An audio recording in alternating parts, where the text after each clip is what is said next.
Question ये, सबसे पहले तो क्वेश्चन समझते हैं क्या है।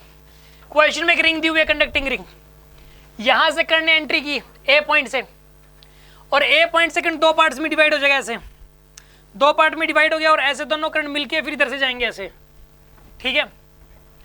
ये तो डॉटेड पॉइंट है, ये कुछ नहीं है, कोई वायर वगैरह नहीं है ये, ठीक है। करंट कुछ तो इधर से जाएगा, कुछ इधर से जाएगा, दोनों मिल गए और यहां से चले गए। आपको ये बताना है कि सेंटर के ऊपर मैग्नेटिक फील्ड की वैल्यू क्या होगी।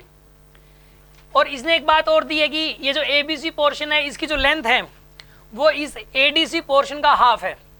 इसने ये बात भी दी है कि इस एबीसी पोर्शन की जो लेंथ है वो इस एडीसी पोर्शन का एग्जैक्टली हाफ है। ये बात इसने दी है। हमें ये निकालना है इस केस में सेंटर के ऊपर मैग्नेटिक फील्ड की वैल्यू क्या होगी। This is the question.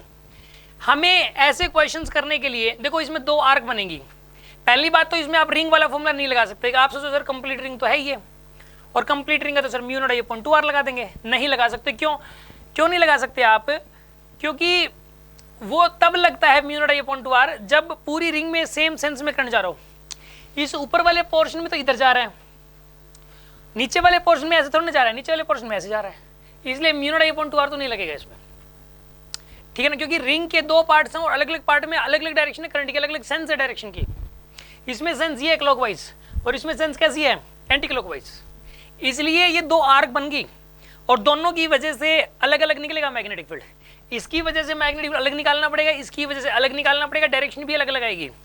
इसकी वजह से मैग्नेटिक फील्ड आएगा अंदर की तरफ और इसकी वजह से मैग्नेटिक फील्ड आएगा बाहर की तरफ। फिर उन दोनों का डिफरेंस लेना पड़ेगा, आंसर आ जाएगा उससे। तो ये भी करने के लिए इसमें दो चीज़ों की जरूरत है। एक तो इसमें करंट कितना है, इसमें करंट कितना है, ये बात पता करना जरूरी है। और दूसरा ये पता करना जरूरी है कि ये वाला एंगल कितना है, ये वाला एंगल कितना है। पहले तो सोचो ये वाला एंगल कितना होना चाहिए। ये एंगल होना चाहिए 120। क्यों? क्योंकि ये पूरे पोर्शन का 1/3 है ये वाला पोर्शन। ये जो लेंथ है देखो, ये पूरे का कितना है, 1/3 है। जब इसका हाफ होगी तो पूरे का 1/3 होगी। पूरे का 1/3 मतलब एंगल, ये पूरा एंगल कितना है 360। तो 360 का 1/3 करो आप, तो 360 डिग्री का 1/3 करोगे तो 120 डिग्री बनेगा। तो ये वाला जो एंगल है 120 डिग्री और ये वाला एंगल कितना हो जाएगा 240 डिग्री। समझ में आ गया एंगल? अब सुन लो अगली बात। अगली बात हमें करंट बताना है कि इसमें कितना होगा, इसमें कितना होगा। बच्चों को लगता है कि हाफ हाफ जाएगा, जरूरी नहीं है। क्योंकि देखो ये वाला जो पोर्शन है ना, इसका कुछ रेजिस्टेंस है, मान लो R, तो मेरा ये कहना है कि इसका रेजिस्टेंस 2R हो जाएगा। क्योंकि क्रॉस सेक्शनल एरिया तो इसका और इसका सेम मान के चलोगे आप, क्रॉस सेक्शनल तो सेम मान के चलोगे। लेंथ साफ साफ दिखाई दे रही है, इसकी लेंथ से ये वाली लेंथ डबल है। लेंथ अगर डबल है तो रेडियस डबल हो गया। अगर दो वायर्स दे रखी हैं, दोनों का क्रॉस सेक्शनल एरिया सेम है, दोनों सेम मटेरियल की बनी हुई है, और लेंथ तो मतलब जो लेंथ का रेशियो होगा वही रेजिस्टेंस का रेशियो हो जाएगा। क्योंकि रेजिस्टेंस का फॉर्मूला होता है रो एल बाई ए। हाँ जी, रेजिस्टेंस का फॉर्मूला क्या होता है, रो एल बाई ए। तो रो तो सेम ही है, सेम मटेरियल की बनी हुई है, तो सेम ही चीज अंडरस्टूड होगा कि यहाँ पे क्रॉस सेक्शनल एरिया भी सेम है और लेंथ भी दोनों की, इसकी एल है तो इसकी 12 आ जाएगी लेंथ, ठीक है ना। अब सुन लो, अब हमें यहाँ पे मैग्नेटिक फील्ड निकालना है B1। पहले इसकी वजह से निकाल लो आप, कितना आएगा बताइए magnetic field due to ABC portion, कितना आएगा बताइए यहाँ पे म्यू नॉट I बाय में 4 पाई R। I की वैल्यू क्या लिखोगे आप यहाँ पे, यहाँ पे देखो जो रेजिस्टेंस का रेशियो 1:2 है, तो करंट का रेशियो क्या हो जाएगा 2:1। करंट का रेशियो क्या आएगा, रेजिस्टेंस का रेशियो 1:2, तो करंट का रेशियो 2:1। तो करंट का रेशियो 2:1 है जैसे इसमें, तो 2/3 करंट तो इसमें जाएगा और 1/3 करंट इसमें जाएगा।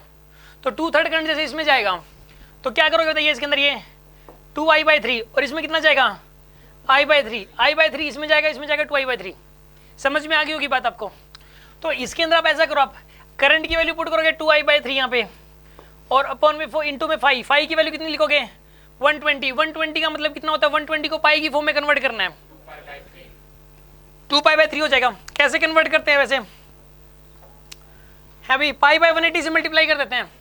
120 को पाई की फॉर्म में कन्वर्ट करना है तो पाई बाय 180 से मल्टीप्लाई कर दोगे तो कितना बनेगा ये 2π/3 बनेगा। ये सोल्व कर लो, आंसर आ जाएगा। एक तो यहाँ से पाई से पाई गया, ये 2 2 जा 4 और एक 2 इससे गया, तो कितना आ जाएगा म्यू नॉट I/9। और किस तरफ आएगा ये, अंदर की तरफ आएगा ये, ठीक है ना। म्यू नॉट I/9 R आएगा क्या यहाँ पे, म्यू नॉट I/9 R अंदर की तरफ आएगा ये, ठीक है ना। अब सुन लो, B2 की वैल्यू निकालनी है आपको। B2 की वैल्यू बताइए कितनी हो जाएगी यहाँ पे, magnetic field due to this ADC portion. बताइए इस एडीसी पोर्शन की वजह से मैग्नेटिक फील्ड कितना आएगा यहाँ पे, म्यू नोट आई की वैल्यू क्या पुट करोगे, I/3 अपॉन में 4πr इंटू 5 की वैल्यू क्या पुट करोगे, 240 का कितना लिखोगे, पाई/4π/3, इसका डबल कर दो आप, ये 2π/3 है तो ये कितना हो जाएगा 4π/3, सोल्व करो इसको, कितना बनेगा ये, 4 से 4 गया, पाई से पाई गया, तो कितना बनेगा ये म्यू नोट I/9r, ये बाहर की तरफ आएगा, तो इन दोनों का रिजल्टेंट क्या हो जाएगा 0। बच्चा बोलता है कि सर ये भी तो वायर है, इसकी वजह से भी तो आएगा मैग्नेटिक फील्ड, यार ये वाला पॉइंट इस वायर के ऊपर ही लाई कर रहा है एक प्रकार से, इसके अलोंग ये वाला पॉइंट, इसलिए इसकी वजह से इस वायर की वजह से 0 हो जाएगा और इस वाले पोर्शन की वजह से भी 0 हो जाएगा। ठीक है, अब एक रिजल्ट सुन लो कि ये वाला एंगल चाहे कुछ भी होता है, चाहे 120 होता है, चाहे 60 डिग्री होता है, चाहे 30 डिग्री होता है, चाहे ये एंगल कुछ भी होता है, अगर एक क्लोज लूप है, क्या है एक बताइए, क्लोज लूप, कहीं से भी एंटर करंट करे और कहीं से भी बाहर निकले, कहीं से भी एंटर करे और कहीं से भी, सेंटर के ऊपर नेट मैग्नेटिक फील्ड 0 ही होगा, मतलब ये एंगल मैटर नहीं करता इसमें, यहाँ पे जो है ना एंगल मैटर नहीं करता, मतलब कहने का ये है कि जैसे कि ये वाली रिंग है तो यहाँ से एंट्री किया करंट, बीच में से यहाँ से बाहर निकला तो भी सेंटर पे 0 ही आएगा, मतलब मान लो कि यहाँ पे ये रिंग है, यहाँ से करंट एंट्री किया, यहीं से बाहर निकल गया, ये वाला एंगल तो ये कह दिया कि जी 2 डिग्री बन रहा है जैसे सेंटर पे, तो भी यहाँ पे नेट मैग्नेटिक फील्ड कितना बनेगा, यहाँ पे 0 ही बनेगा। बात समझ में आ रही है कि नहीं आ रही आपको, कोई शक, कितनों को समझ में आ गए, गुड।